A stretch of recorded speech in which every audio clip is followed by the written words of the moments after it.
Alright, hey guys, it's me again. And do you hate physical characters, but you want to have access to a physical damage build? Are you saving every single EM artifact like you should be as a free-to-play? Well, I've got good news for you. Today we're going to be talking about the Forbidden Physical, or Shattered. Now before 1.6, Shattered was really bad. Like, it did really low damage and it just ruined your CC to a point where it kind of felt like a punishment. But after 1.6, Shattered does pretty good damage to the point where I can confidently say it can replace traditional physical builds if you're in a pinch. Now, Shattered can be triggered by all kinds of things like heavy hits, geo damage, plunging attacks, etc. I was originally gonna level Ningguang for this video so she can be the physical catalyst character that everyone was beaming about, but I decided to level Sayu instead, mainly because I was already planning on building her, and she's gonna be running EM anyways, so she can take full advantage of this without losing anything. Now, my Sayu has a lot of EM, and that's mainly because she has an EM ascension stat, so other characters that do this can expect a little lower damage. Now, I'm using Rain Slasher. You can use Blood Tainted Greatsword. It's not only cheaper to build, but it also does more damage since it has a higher EM stat. But I didn't feel like leveling one for the sake of this video, but if I did, 1000 EM would be easily achievable. Now, I have a combination of whatever artifacts give me the highest elemental mastery possible, which is why I'm not running VV. It doesn't affect shattered damage anyways, but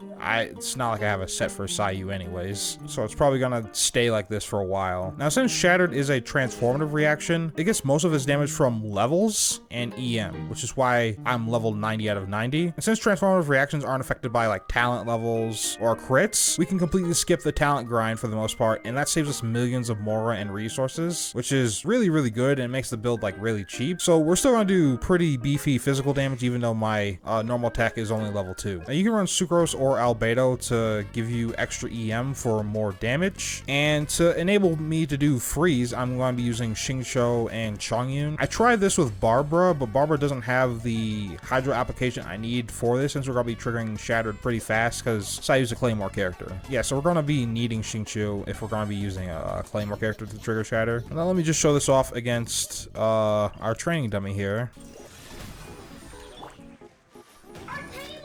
So we're doing like 14k Shattered, which is really good.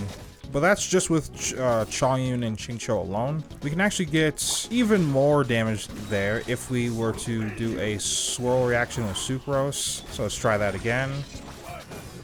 And we're doing like almost 16k damage right now.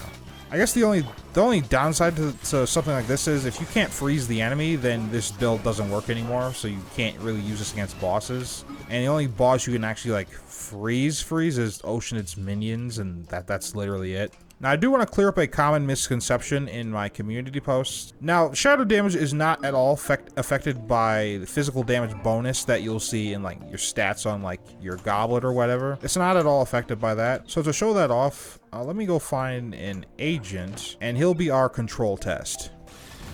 So against our agent, we're doing the same amount of damage we did against Masanori, which is like almost 15k damage, right? Now let's give ourselves some physical damage bonus without ruining our EM here. Now in the Viridescent domain, our physical damage is increased by 75%, and this actually affects our stats here.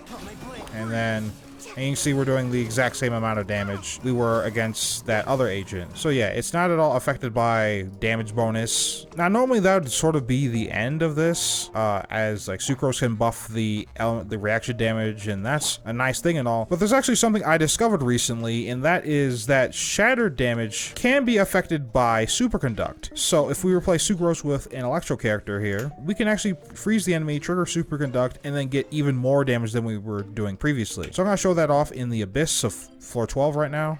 So our Sayu, our usual team, and then we're gonna add Lisa. You can use any other Electro character. I've tried this with all of them. Lisa works the best. Raiden applies a little bit too much Electro, and she sometimes eat your shadow reactions. And then on the second half, I'm just gonna throw Xiangling there. Okay, so there is an Elemental Mastery card here. I'm actually gonna take it. Just to show you again, this is only affected by Elemental Mastery and levels. I'm gonna freeze this guy. And we're actually doing 15k damage with our Elemental Mastery card.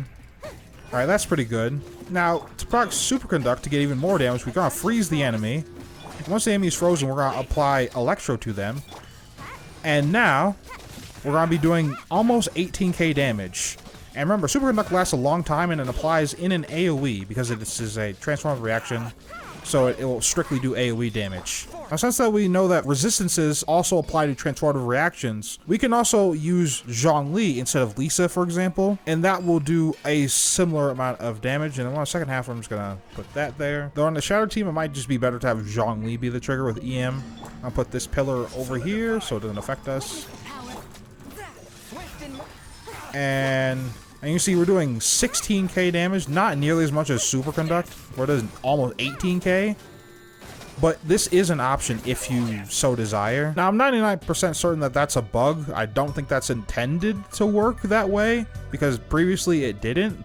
There's nothing on the theory crafting library or anything about that. But if it is intended, that means that the Viridescent set also directly buffs all transformative reactions except for, well, Shattered, because it doesn't give you physical resistance reduction, which makes that set even more OP than it already is. What we learned today is that, yeah, physical still kind of sucks for the most part, but if you really, really need a physical build and you don't really have that many resources available to you, you can just throw together a Shatter build, and that works as a pretty good alternative for the most part, and it saves you millions of Mora and resources in the process, right? So you can invest into like Sayu instead of someone like Razor or Shinyan, for example, to do physical damage. So if they ever bring back an Abyss that's catered to physical damage, this is exactly what I'm going to be using. But anyway, guys, that's all for me. I want to thank you guys for watching. Hope you guys enjoyed, and I'll catch you guys next time.